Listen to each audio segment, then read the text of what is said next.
to the Movie Club Emporium. And I gotta say, I am the worst Valentine because here we are, having to pivot movies again. This time though is not all blame shall be laid at Jason's feet. Uh, Nick went and saw Send Help before I could, and did the post theater clutter, which is great. It was him and Bree, his wife. So I'm going to pick a different movie. And what better? I thought this is a movie this week that only of our group I would talk about, and I would be excited to talk about.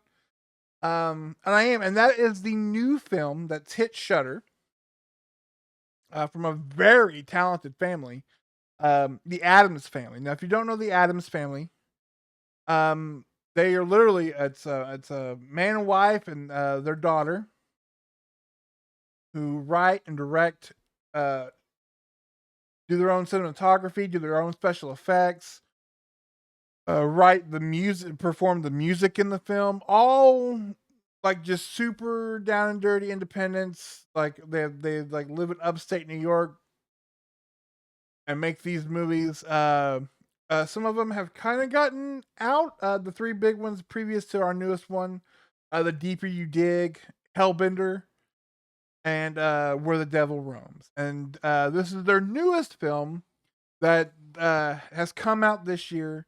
I mean, it did a couple of festivals late last year, but this is their first big release for this film, Mother of Flies. And so yeah, it is a, and they also star in these films. Our main three players: John Adams, Toby Poser, and Zelda Adams. And this one is very, very into. This is very folk horror, which is kind of a subgenre of horror that a lot of people don't, I think, enjoy because it is a very slow, methodical genre or subgenre. I, for one, dig it. When you think about things like The Witch or The Ritual, things of this kind of the Apostle, which was one, Midsommar. I love a good folk horror um, film, and this is one. So Zelda, the youngest of the Adams, plays a young girl named Mickey who is suffering from terminal cancer, and her father, played by her father, take her to this woman out in the woods, played by Toby Poser, and she is promised to heal her of her terminal cancer. Uh, but everything's got a price, especially when you're dealing with necromancy, and that's kind of all I'll say about it as far as plot wise. No spoilers. Um, I really dug this movie. It starts off with a bang. It's some gnarly footage, uh, imagery. It's definitely a written as an independent film. A lot of voiceover, very kind of uh dreamlike in that way.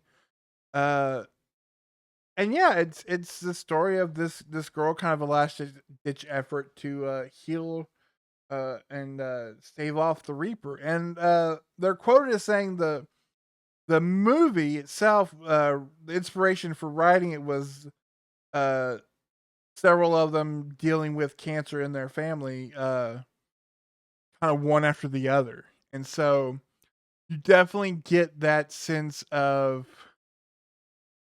desperation, the sense of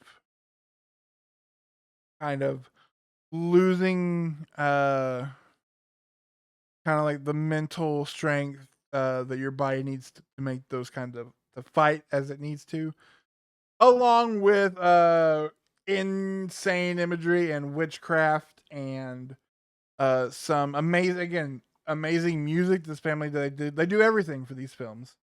Um, I will say, of those other three, I still think Hellbender is my favorite. because that was the first one I ever saw and it just blew me away. I was just like, "Oh, there's this family that makes these horror movies." And it's a really great movie. This one is right up there though because the for one, all I guess all the visual effects, all the gooey stuff that is gnarly in this movie and it looks great. Visual effects are great for obviously they're making these movies for they're all self financed for the most part, and then just get picked up for distribution. What they're able to do is great. Cinematography is excellent, whether it's using very well done drone footage, which could always kind of be iffy. They do a pretty good job of it. Where they're filming these things at, it's beautiful. We're in the woods. Um, but to me, this one feels definitely personal, especially when you kind of read what the inspiration for it was. And so while they're all good, very amateur acting, this one's particularly, especially there's a scene uh probably getting ready to start the third act between Zelda, who plays Mickey, and her father, um when we're kind of like at the moment of is he because he's just a normal dude whose daughter he's being supportive and she's like, we're going to the woods to meet this woman who lives in the woods and she's going to use magic to cure my cancer. It's kind of emotional breaking point for how much he's willing to uh be supportive in the face of what is deemed real and what is nonsense. And they have a very powerful scene together. And then again, for Toby Poser, who plays our Lady of the Woods, like there are some scenes and some things that she has to do that are quite disturbing. And she is fearless in it. So this is available to watch on Shutter. Shutter picked this one up. I'm hoping. I think Yellow Veil picked it up. They picked up Where the Devil Roams, and it eventually did get a physical release. I know Arrow just released Hellbender, because they did not get an American Blu-ray. So I'm hoping this one does too. Arrow also did The Deeper You Dig, but again, Shutter. What a great pickup! And if you enjoy folk horror, I this is an easy pick. Um, if maybe you're hesitant because of how slow and kind of heavy on the atmosphere, maybe light on the scares, that can be as a subgenre for horror. I still say definitely check it out. Watch it in the frame of mind of here's this family doing what they love and they're doing it together and making it work. And so it's a really cool story just on that end, but also that they're making really great original horror movies. So I cannot recommend Mother of Flies enough. So check that out. As a perfect way to wrap up your Valentine's Day weekend. That is not true. Don't do that.